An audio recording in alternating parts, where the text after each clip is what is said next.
you for tuning in to Wicked Turtle Network exclusive. Follow us on all social media, and also click the link tree in the description of this video. What is up, Wicked Turtle Nation? We just wanted to let you guys know that Wicked Turtle Network has decided to join the Raise Rebellion as brand ambassadors for Raise Energy Drink. Raise Energy gives you fresh, and that stands for focus, recovery, energy, stamina, and hydration. With zero sugar, absolutely no crash, electrolytes, and BCAA aminos. I encourage everyone listening or watching right now to raise up and join the Raise Rebellion yourself by going to your local GNC, vitamin shop, or even online at repsports.com and order yourself some Raise Energy drinks or other athletic supplements in bulk. And when checking out, use the order code WICKEDTURTLE for a 15% discount. The website and order code will be in the description of this cast.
Hey divers, what's up?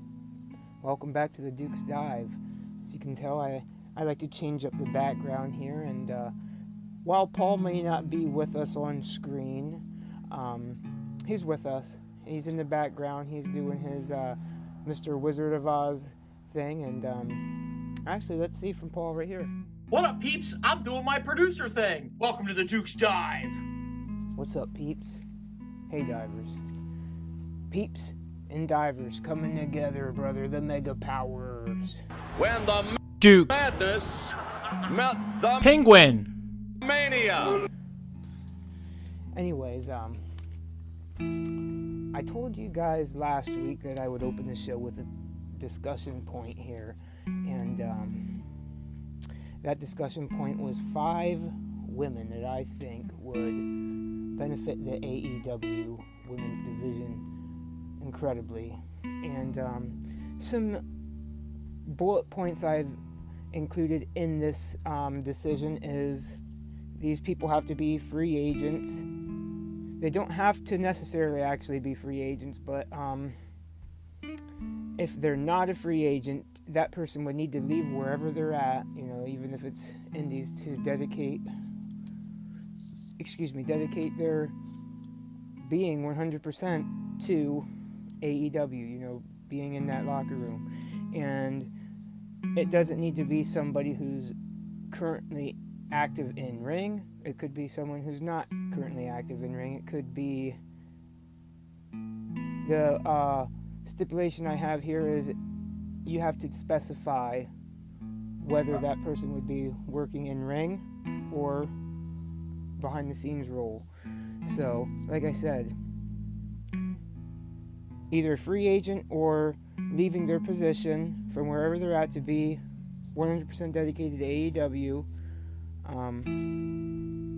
Could be an in-ring or behind-the-scenes thing. You have to elaborate, and that's sort of the only bullet points I had for that point of discussion. And with that going on, with that being said, let's move into my 5 women that I feel would benefit the AEW division greatly. Number 1 would be the Wounded Owl Lufisto. With the way she spoke up on past women matches from CZW being distributed, the way they were being distributed, it sets a precedence. I feel like not only would she be good in the ring, she's got many years left in the tank, I would assume, to go in the ring. She would also benefit the other women knowing what she has knowing what she does and having gone through what she had, I just feel like, that knowledge would be greatly beneficial to the locker room. Amazing from a in-ring standpoint, and like I said, would benefit the AEW greatly behind the scenes too. Number 4 would be Killer Kelly Klein, and much of respect of the Wounded Al Lufisto. She spoke up about concussions in Ring of Honor, and I just feel like that in another way would be beneficial, just the way things are ran in the locker room, and these women, have been vocally, what you want to say, they have been vocal champions, and very brave in what they have done and said to better women's wrestling heading forward, to shape and evolve women's wrestling from what it was to what it will be. So that's another one, and she's amazing in the ring. And as far as I know, she's not working anywhere of, she's not full-time working in any other promotion right now, as far as I know. That could change anytime. Wrestling is such a crazy thing right now. Yeah, great in-ring, great behind the scenes. Just like Wounded Al Lufisto, both would be beneficial in both of those areas of being in the ring and behind the scenes. And I just feel like that would be another person I'd love to see matches with. Killer Kelly Klein versus legit Layla Hirsch, Jade Cargill, Nyla Rose, amazing stuff. Wounded Al versus Nyla Rose would be awesome. Number 4, Kelly Keller Klein. Oh, excuse me. Yeah, I already read that one. Number 3, Adina Steele. She's a great up-and-comer. She's very young into the business, hasn't had too many years. She could benefit greatly going up against the current roster of AEW. I feel like someone of her stature, of striking style, and the way her technical style would mesh very well with these other women in the roster, and going up against people of that kind of caliber would also benefit her career greatly. I would love to start seeing her on at least Dark Elevation, and I would still like to see her on the independent scene. I would still like to see her catch that true championship, but right now I just feel like she could really do some stuff on AEW Dark Elevation. Number 2, and now these aren't in any particular order, I'm just going down 5 women I put down here. Another younger woman, very small in stature, Tootie Lynn Ramsey, the little blue dragon.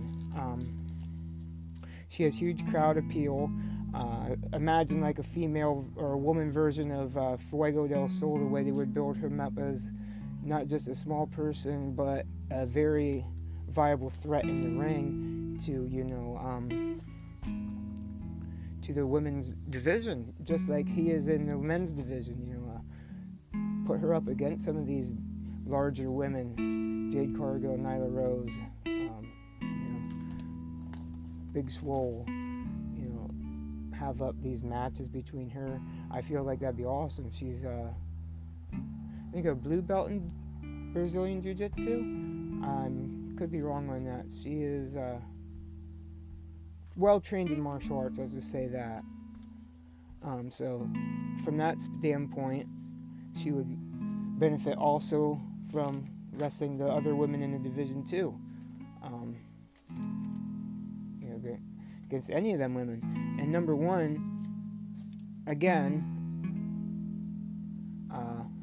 kind of a smaller stature girl, Ziggy Haim. She's great on the indies, has a great following, been around the indie scene for years. If you catch up on IWTV, you've seen her in several different promotions. Great fan following for her too. And I just think that she would also benefit from wrestling these women in the division and learning and sharing the knowledge of these women and being under the same learning tree, just as well as Tootie and Adina, with these younger women that haven't been in the business as long as a Lufisto or maybe even a Killer Kelly Klein. Maybe, I'm not sure exactly how long she's been in there now. But yeah, that's my 5 women that I feel like could benefit the AEW women's division. Like I said, Wounded Al Lufisto, Killer Kelly Klein, Adina Steele, Tweety Lynn Ramsey, and Ziggy Hain. And that's it for the discussion topic there.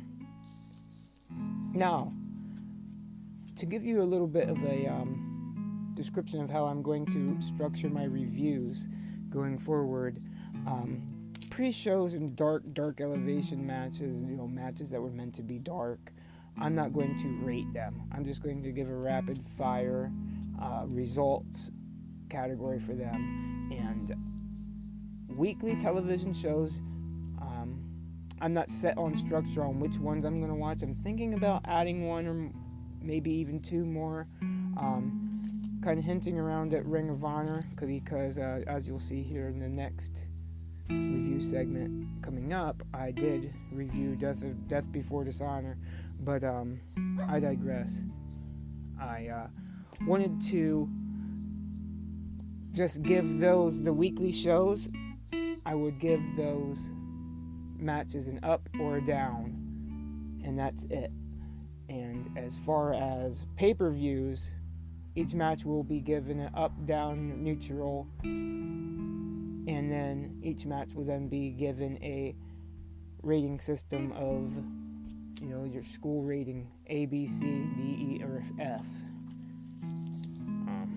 On that kind of a scale, each pay-per-view will be then graded. That's what I'm going to do. Rapid fire results on pre-shows and dark matches. Excuse me. Weekly shows will be given ups, neutrals, or downs on each individual match. Pay-per-views, each match will be rated, and each show will then also be rated. Thank you. And in the main event of Dark Elevation was Nyla Rose defeating Sky Blue. But yeah, anyway, hopefully we see Top Flight as Top Flight here sooner rather than later here. Maybe up against them Seidel brothers here as a cohesive Top Flight. Next up we had here Jade Cargill defeats Legit Layla Hirsch. I was neutral on this one. Obviously you want to keep Jade Cargill strong and undefeated, but Legit Layla Hirsch losing to that, it was a good match, and I'd like to see that one happening in the future. So this one gets a neutral for me. The next one up here was Darby Allin defeats Shawn Spears. This was an up for me. Then we seen Jon Moxley and Eddie Kingston defeat 2.0 to end the show, main event Dynamite, and that was also an up for me.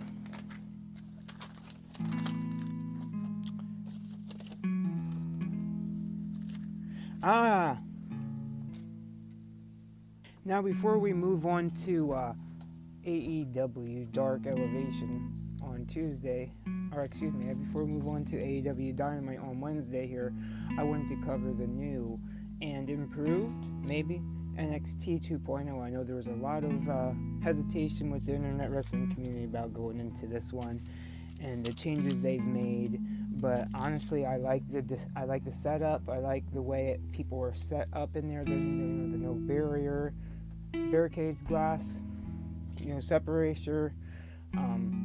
Certainly a lot better than screens.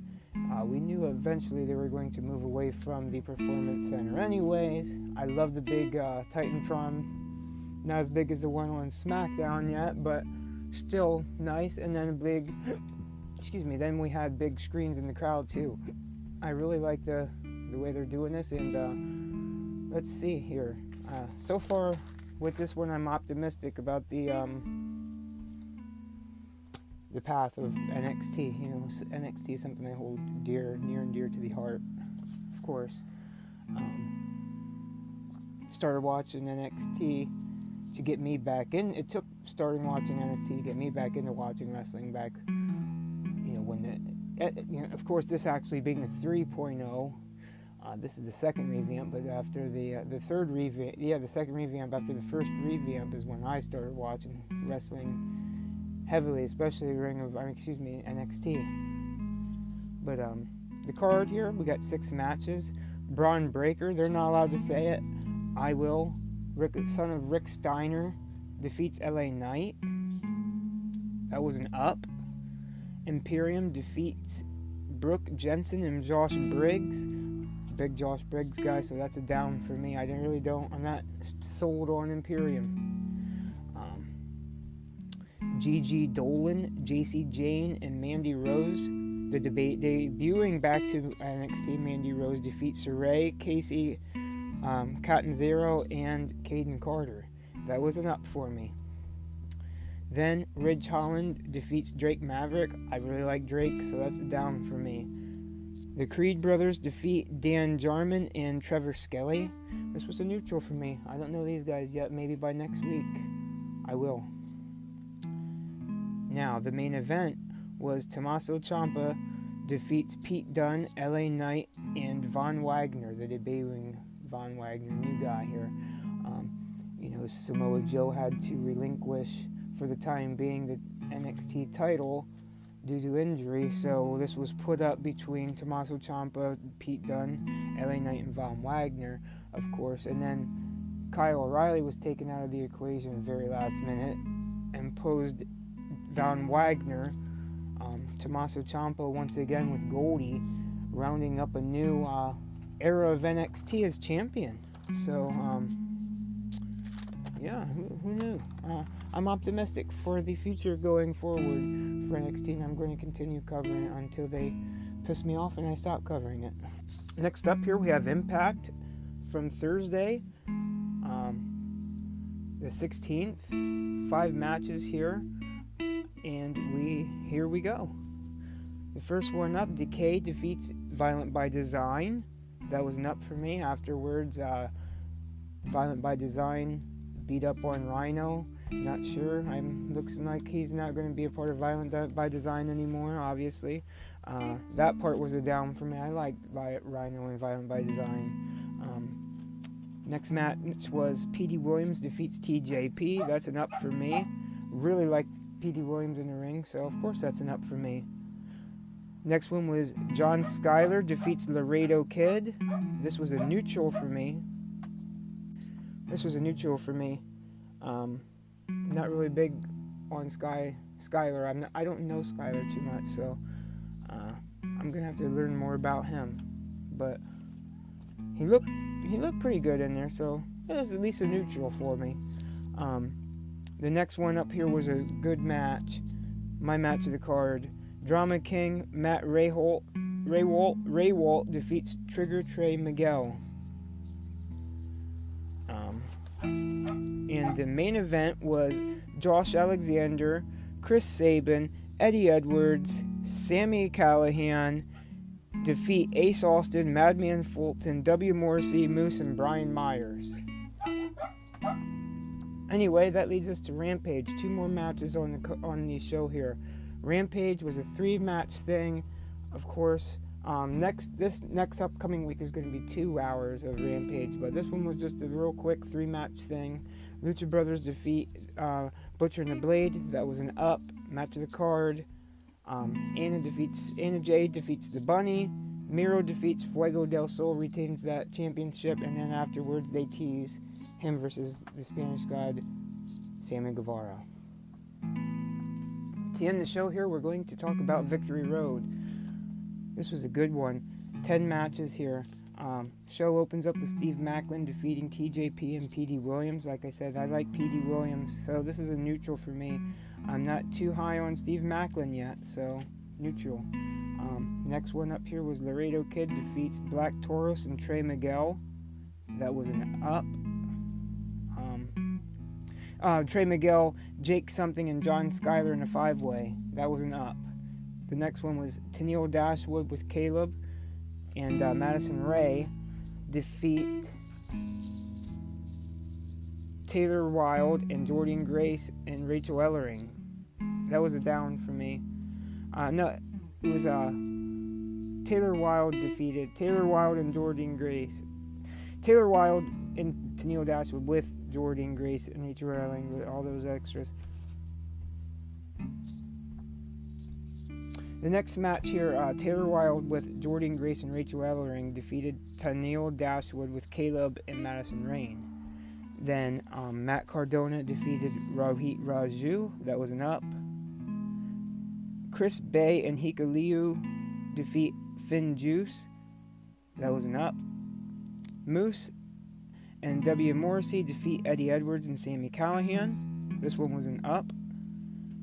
Rosemary and Havoc defeat Tasha Steeles and Savannah Evans. This was also an up.